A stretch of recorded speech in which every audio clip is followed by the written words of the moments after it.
ശ്രീ പ്രേംകുമാർ, ജോജി കോൺഗ്രസും അവസാനമായും പറയുന്ന കാര്യങ്ങളിൽ മെറിറ്റിൻ്റെ വശങ്ങളില്ല.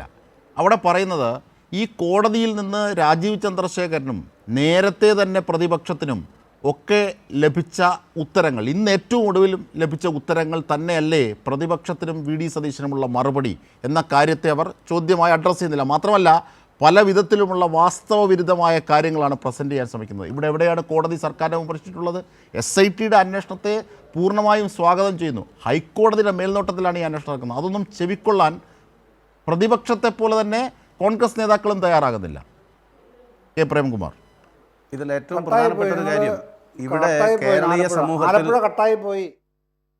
സമൂഹത്തിൽ കോൺഗ്രസ് ഉന്നയിച്ച ആരോപണങ്ങൾ എവിടെ പോയി എന്ന് മുൻ മാർക്സിസ്റ്റ് ആയിട്ടുള്ള നിലമ്പൂരിലെ മുൻ ഏരിയ കമ്മിറ്റി അംഗമായിട്ടുള്ള കോൺഗ്രസ് പ്രതിനിധി ഒന്ന് മനസ്സിലാക്കണം.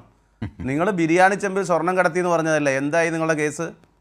നിങ്ങൾ ഈത്തപ്പഴത്തിൻ്റെ കുരുവിനകത്ത് സ്വർണ്ണമാണെന്ന് പറഞ്ഞതല്ലേ? കുരുവിന് പകരം നിങ്ങൾ KT ജലീൽ അദ്ദേഹം അവിടെ നിന്ന് ഖുറാൻ കൊണ്ടുവന്നതിൽ സ്വർണം കടത്തി എന്ന് പറഞ്ഞതല്ലേ? എവിടെ ഈ ആരോപണങ്ങളൊക്കെ? എന്തെങ്കിലും അങ്ങോട്ട് പടച്ചു വിടുകയാണ്, എന്നിട്ട് അതാണ് ശരിയെന്ന് പറയുകയാണ്. നിങ്ങൾ VN വാസവനെ പ്രതിയാക്കി കേസെടുക്കണമെന്ന് നിങ്ങൾ ഏതെങ്കിലും ഫോറത്തിൽ ആവശ്യപ്പെട്ടിട്ടുണ്ടല്ലോ? ഈ തൊട്ടതിനൊക്കെ കോടതി പോകുന്നവരല്ലേ നിങ്ങൾ? ഒരു കേസ് കേരളത്തിലെ ഗവൺമെൻറ്റിനെതിരായി നിങ്ങൾക്ക് നിലനിൽക്കുന്ന നിലയിൽ കൊണ്ടുവരാൻ സാധിച്ചിട്ടുണ്ടോ?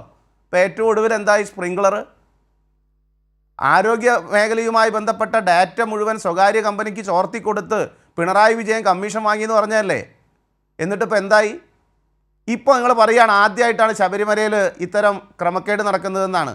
എന്നാൽ കോൺഗ്രസിൻ്റെ പ്രതിനിധി ജോജി ഒന്ന് നോട്ട് ചെയ്ത് വെച്ചോളൂ. Thiruvananthapuram vigilance special investigation unit 1 VE 9/2016 നമ്പറായിട്ട് കേസ് രജിസ്റ്റർ ചെയ്തിട്ട് അന്വേഷണം നടത്തിയവരാണ്. ആ കേസിലെ പ്രതി എന്ന് പറയുന്നത് മുൻ ആരോഗ്യമന്ത്രി VS ശിവകുമാറിൻ്റെ സഹോദരൻ VS ജയകുമാറാണ്. 1,87,00,000 രൂപയുടെ പാത്രം വാങ്ങിയതുമായി ബന്ധപ്പെട്ട് അദ്ദേഹം ഈ പാത്രം ഇല്ലാത്ത പാത്രം കളവായി ബില്ലുകൾ സംഘടിപ്പിച്ച് അദ്ദേഹം അതിന് രേഖയുണ്ടാക്കി അഴിമതി നടത്തി എന്നതിൻ്റെ പേരിലുള്ള അന്വേഷണമാണ്. പകുതി പെൻഷനേ ഇപ്പോൾ അദ്ദേഹത്തിന് കിട്ടുന്നുള്ളൂ. ജോജി നമ്പർ ഉണ്ടെങ്കിൽ ഒന്ന് വിളിച്ചു ചോദിച്ചോ എന്താണ് വസ്തുത എന്നുള്ളത് മനസ്സിലാകും. ആദ്യമായിട്ടാണോ ശബരിമലയിൽ ഇത്തരത്തിലുള്ള പല നിലയിലുള്ള വെട്ടിപ്പിനെ സംബന്ധിച്ചിട്ടുള്ള അന്വേഷണം വരുന്നത്? അല്ലല്ലോ. അവിടെ ഇപ്പോൾ അന്വേഷണം നടക്കുന്ന വേറെയും മേഖലകളുണ്ട്. ശബരിമലയിൽ നേരത്തെ അവിടെ അരവണ നിർമ്മാണത്തിലെ ക്രമക്കേട്, അതുപോലെ തന്നെ അപ്പം നിർമ്മാണത്തിലെ ക്രമക്കേട്, ഭണ്ഡാരത്തിലേക്ക് സമർപ്പിക്കുന്ന തുക ദേവസ്വം ജീവനക്കാർ മോഷ്ടിക്കുന്നതുമായി ബന്ധപ്പെട്ട്, അന്നദാന കൂപ്പണുമായി ബന്ധപ്പെട്ട ക്രമക്കേട്, ഇതെല്ലാം അന്വേഷിച്ച് വരികയാണ്. അതൊന്നും LDF സർക്കാരിൻ്റെ കാലത്തല്ല. നിങ്ങൾക്കിപ്പോൾ എന്ത് പറഞ്ഞാലും നേരത്തെ ഒരു സിനിമയിൽ പറയുന്നത് പോലെ എന്ത് പറഞ്ഞാലും മുഖ്യമന്ത്രി രാജിവെക്കണം, അതുപോലെ എന്ത് പറഞ്ഞാലും VN വാസവൻ രാജിവെക്കണം. എന്താണ് വാസവൻ്റെ ബന്ധം? വാസവൻ്റെ പങ്ക് എന്താണ്? എന്നാണ് വാസവൻ ദേവസ്വം വകുപ്പ് മന്ത്രിയായത്? എന്താണ് അദ്ദേഹം ഇതിൽ ചെയ്തിട്ടുള്ള, ഏത് നിലയിലുള്ള പിഴവാണ് ഒരു മന്ത്രി എന്ന നിലയിൽ അദ്ദേഹത്തിൻ്റെ ഭാഗത്തുണ്ടായിട്ടുള്ളത്? ആരാണ് ഉണ്ണികൃഷ്ണൻ പോറ്റിയെ ശബരിമലയിൽ ആദ്യമായിട്ട് കൊണ്ടുപോയത്? ആരാണ് അദ്ദേഹത്തെ സംരക്ഷിച്ചത്? ഇതല്ലേ കേരളത്തിലെ ജനങ്ങൾക്ക് മുമ്പാകെ പരസ്യമായി പറയാൻ കഴിയുന്ന ചോദ്യം? ആ ചോദ്യമല്ലേ ഉന്നയിക്കേണ്ടത്? നിങ്ങൾക്ക് SIT അന്വേഷണത്തിൽ തൃപ്തിയുണ്ടോ? നിങ്ങൾ ആ അന്വേഷണം ശരിയല്ല എന്ന് വാദിക്കുന്നുണ്ടോ? ഉണ്ടെങ്കിൽ നിങ്ങൾ ഏത് ഏജൻസിയാണ് സ്വാഗതം ചെയ്യുന്നത്? ആ ഏജൻസിക്ക് വേണ്ടി നിങ്ങൾ ആരെയാണ് സമീപിച്ചത്? നിങ്ങൾക്ക് എന്താണ് മറുപടി കിട്ടിയത്? അങ്ങനെ CPMൻ്റെ നിയന്ത്രണത്തിലല്ലല്ലോ കേരളത്തിലെ കോടതികൾ. കോടതിയിൽ നിന്ന് നിങ്ങൾ പറയുന്നു നേരത്തെ ഹൈക്കോടതിയിലെ സിംഗിൾ ബെഞ്ചിൽ നിന്ന് ഒരു വിധി സർക്കാരിനെതിരായി പരാമർശമുണ്ടായി. എന്താ ചെയ്ത്? ആ പരാമർശം നടത്തിയത് അന്വേഷിക്കുന്ന കോടതിയല്ല, ഹൈക്കോടതി ഡിവിഷൻ ബെഞ്ചല്ല. സിംഗിൾ ബെഞ്ച് പറഞ്ഞതാണോ ഡിവിഷൻ ബെഞ്ച് പറഞ്ഞതാണോ ശരി? കേരളത്തിലെ ഹൈക്കോടതിയുടെ ഡിവിഷൻ ബെഞ്ച് വസ്തുതകൾ മനസ്സിലാക്കിയ ഒരു കാര്യം പറഞ്ഞു. 91 മുതലുള്ള വിഷയങ്ങൾ അന്വേഷിച്ച് വരികയാണ്.